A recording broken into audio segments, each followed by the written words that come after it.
Exit పోల్స్లో చెప్పింది reverse అయిందిగా. ఆరా అంచనా తప్పిందిగా. అంకెలు వెక్కిరించాయిగా. ఆంధ్రప్రదేశ్ ఎన్నికల్లో వన్ సైడ్ మెజారిటీ లభిస్తోంది. ఎగ్జిట్ పోల్స్ అంచనాలకు కూడా నాడి అందలేదు. ముఖ్యంగా ఇప్పటివరకు లెక్క తప్పని ఆరా మస్తాన్ అంచనాలు ఘోరంగా దెబ్బతిన్నాయి. వైసీపీ అధికారంలోకి వస్తుందని పూర్తి విశ్వాసంతో ఆరా మస్తాన్ చెప్పారు.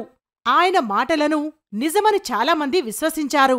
గతంలో ఆయన చెప్పినవి చెప్పినట్లు జరగడంతో ఈసారి కూడా ఆయన అంచనాలు నిజమవుతాయని అందరూ భావించారు. కాని ఆయన చెప్పిన అంకెలు వెక్కిరించాయి. ఈ ఎన్నికలలో వైసీపీకి 94 నుంచి 104 అసెంబ్లీ స్థానాలు వస్తాయని చెప్పారు. 13 నుంచి 14 లోక్సభ స్థానాలు వైసీపీకి దక్కే అవకాశముందని తేల్చారు. విపక్ష కూటమికి 71 నుంచి 81 స్థానాలు, 10 నుంచి 12 లోక్సభ స్థానాలు వస్తాయని ఆయన అంచనా వేశారు.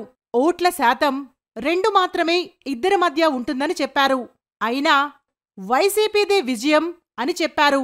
ఆరా మస్తాన్ పూర్తి విశ్వాసంతో చెప్పిన ఈ లెక్కలు చూసి వైసీపీ అభిమానులు కౌంటింగుకు ముందే సంబరాలు చేసుకున్నారు.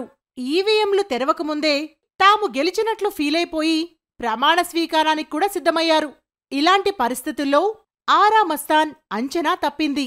అలాగే మరో విశ్వసనీయమైన సంస్థ మై యాక్సిస్ సంస్థ జరిపిన సర్వే నిజమైందని చెప్పాలి.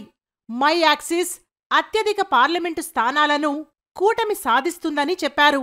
ప్రదీప్ గుప్తా ఇక్కడ నిర్వహించిన సర్వేలను బయట పెట్టడంతో ఎవరూ నమ్మలేదు. పోలింగ్ శాతం ఎక్కువగా జరగడం, ప్రతిపక్ష కూటమికి లాభం జరుగుతుందని ఆయన వేసిన అంచనా నిజమైంది. అధికార కూటమికి మాత్రం ఈ ఎన్నికల్లో ప్రజా తీర్పు ఒక గుణపాఠంగా చెప్పాలి.